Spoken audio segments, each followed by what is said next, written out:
Kali ini kita akan belajar mengenai pinjaman di kelompok simpan pinjam atau KSP.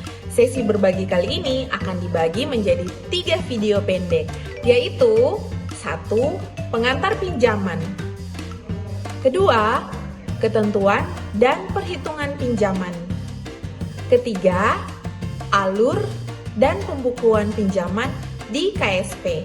Ayo kita bayangkan bersama jika Bapak Ibu adalah pemberi pinjaman dan peminjam. Bagaimana rasanya jika Bapak Ibu harus meminjamkan uang banyak pada orang yang tidak dikenal dan tidak punya usaha atau pemasukan yang jelas? Apakah Bapak Ibu bersedia? Kira-kira hal-hal apa yang harus diperhatikan sebelum meminjam ataupun memberikan pinjaman?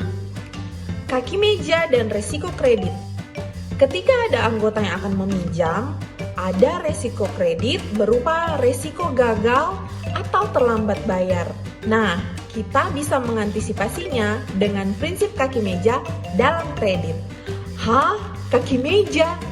Eits, bukan yang seperti ini ya. Kaki meja merupakan singkatan dari 5 poin yang akan menjadi pertimbangan sebelum memberikan pinjaman kepada orang lain. Apa sajakah itu? Yang pertama adalah karakter. Karakter adalah reputasi, kejujuran, dan kedisiplinan calon peminjam dalam pengelolaan keuangan, khususnya dengan orang lain.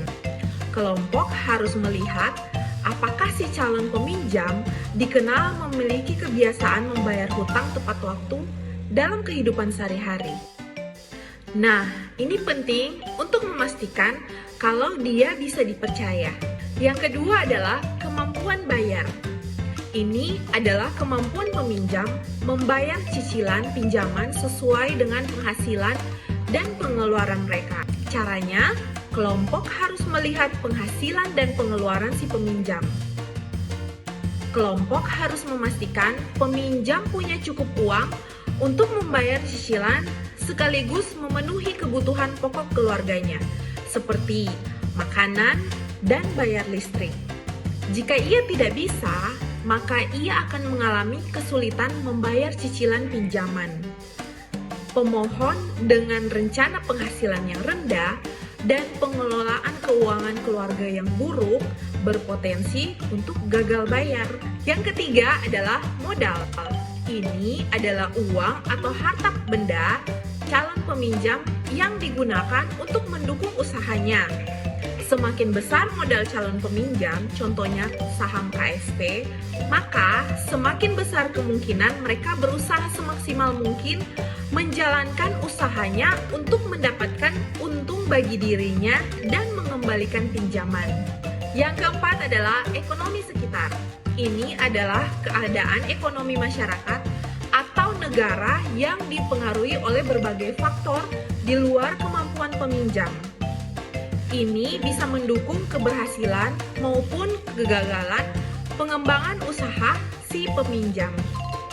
Misalnya, cuaca buruk, bencana, pandemi, dukungan pemerintah, dan lainnya. Yang kelima adalah jaminan. Ini mengacu pada harta benda yang dijaminkan untuk pinjaman. Jika pemohon gagal bayar, pemberi pinjaman akan menyita jaminan untuk mengurangi kerugian mereka.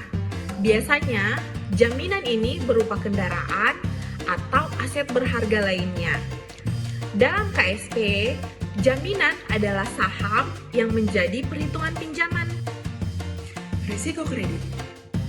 Risiko kredit adalah risiko yang dihadapi pemberi pinjaman jika peminjam gagal melunasi pinjamannya. Maka dari itu, kita harus mencegahnya dengan cara 1. Meminjam sesuai dengan kemampuan. 2. Mengutamakan pinjaman untuk usaha yang produktif, seperti modal usaha yang akan menciptakan pemasukan tambahan. 3. Melakukan pembayaran sedikit demi sedikit, tapi tepat waktu. Nah, bagi Bapak Ibu yang ingin meminjam, baiknya tahu dulu terkait dengan pinjaman terencana dan pinjaman darurat. Pinjaman darurat adalah pinjaman yang bersifat darurat, tidak terencana, dan mendadak. Contohnya, untuk biaya pengobatan, bencana alam, kecelakaan, dan situasi finansial yang memerlukan dana segera. Nilainya biasanya lebih kecil, tapi dengan bunga yang lebih tinggi, dan jangka waktu yang diberikan juga lebih pendek karena sifatnya mendesak. Sementara itu, untuk pinjaman terencana, tujuannya untuk sesuatu yang sudah direncanakan jauh-jauh hari. Nilainya biasanya lebih besar, dengan bunga yang lebih rendah. Jangka waktunya juga lebih panjang dan biasanya ada jaminan. Contohnya, membeli rumah, kendaraan, untuk pendidikan, dan juga renovasi rumah. Inflasi. Inflasi adalah kenaikan harga barang dan jasa secara umum dari waktu ke waktu. Misalnya, harga gas 10 kilo hari ini tidak akan sama dengan harga gas 10 kilo di 5 tahun mendatang. Ini berarti uang yang kita miliki nilainya akan berkurang, karena harga barang-barang yang biasa kita beli di masa depan akan menjadi jauh lebih mahal dibandingkan dengan hari ini.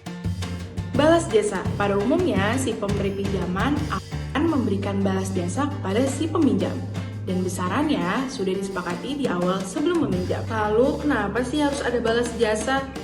Balas jasa adalah kompensasi bagi pemberi pinjaman atas resiko, biaya, dan keuntungan. Balas jasa memberikan keadilan kepada pemberi pinjaman agar nilai uangnya tidak berkurang karena inflasi di masa depan. Namun, balas jasa yang terlalu tinggi dapat memberatkan peminjam dan membuat terjadinya gagal bayar. Balas jasa harus adil diberikan bagi peminjam dan pemberi pinjaman. Nah, itu tadi adalah pengantar pinjaman. Sampai bertemu di video selanjutnya. Dadah!